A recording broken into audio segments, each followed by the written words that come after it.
Assalamualaikum warahmatullahi wabarakatuh. Alhamdulillahi rabbil alamin. Assalatu wassalamu ala ashrafil anbiya'i wal mursalin wa ala alihi washabihi rasulillahi ajma'in. Amma ba'du. Pertama-tama marilah kita panjatkan puji syukur kepada Allah SWT yang telah melimpahkan rahmatnya sehingga kita sehat walafiat. Tidak lupa salawat beserta salam buat baginda Nabi Muhammad sallallahu alaihi wasallam dengan ucapan Allahumma sholli ala Sayyidina Muhammad wa ala ali Sayyidina Muhammad. Baiklah, perkenalkan nama saya Dian Mustika dengan NIM 2403010012 kelas Q1 Universitas Maritim Raja Ali Haji. Pada kesempatan yang berbahagia ini, izinkan saya untuk menyampaikan judul pidato saya, yaitu peran penting generasi muda sebagai agen perubahan dalam mewujudkan keberagaman dan toleransi di Indonesia. Indonesia adalah negara yang kaya akan keberagaman, baik dari suku, agama, budaya maupun bahasa. Keberagaman ini adalah sebuah kekuatan besar yang dapat menjadikan Indonesia negara yang maju dan harmonis. Namun sekaligus juga memerlukan perhatian dan pengelolaan yang bijaksana agar tidak menjadi sumber perpecahan. Toleransi adalah kunci untuk menjaga kerukunan dan keberagaman ini. Dan sebagai generasi muda, kita mengembang peranan penting dan dalam menjaga, mengembangkan dan mempromosikan nilai-nilai toleransi di masyarakat. Generasi muda saat ini adalah generasi yang hidup di tengah pesatnya kemajuan teknologi dan informasi. Akses yang luas terhadap informasi dari seluruh penjuru dunia memberikan kesempatan untuk saling mengenal berbagai budaya, agama dan tradisi dari daerah lain. Namun di sisi lain, hal ini juga membawa tantangan besar, yaitu munculnya informasi yang bisa memecah belah, berita hoak dan ujaran kebencian yang menyebar dengan cepat di dunia maya.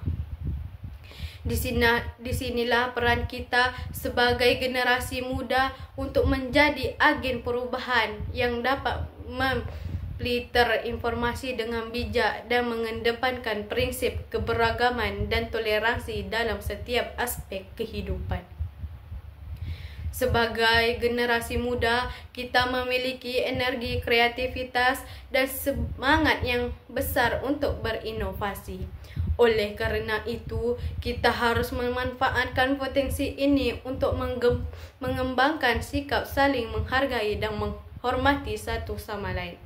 Sebagai contoh, kita bisa memulai dari hal-hal kecil seperti menghargai perbedaan pendapat, menghormati adat istiadat daerah lain,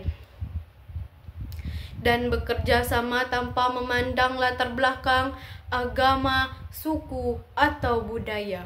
Selain itu, peran pendidikan juga sangat penting dalam membentuk karakter generasi muda.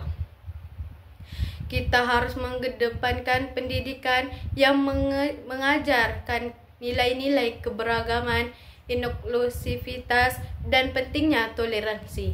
Melalui pendidikan yang baik, kita dapat menciptakan lingkungan yang lebih terbuka dan saling memahami antara satu dengan yang lain, baik di sekolah, kampus, maupun masyarakat.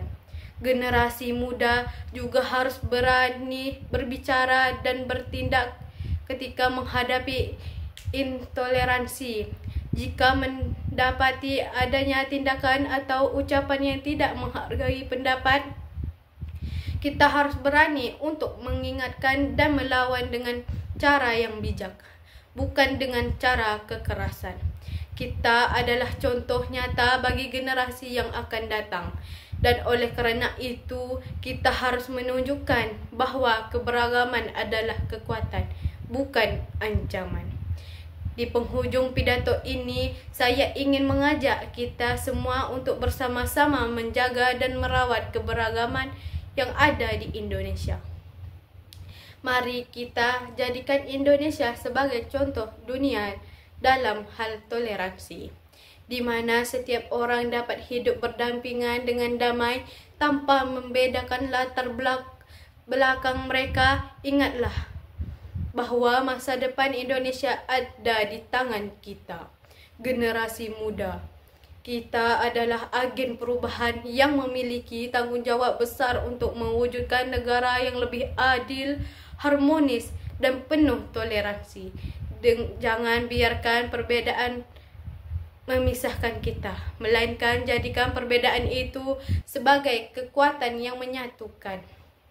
Demikianlah pidato yang dapat saya sampaikan.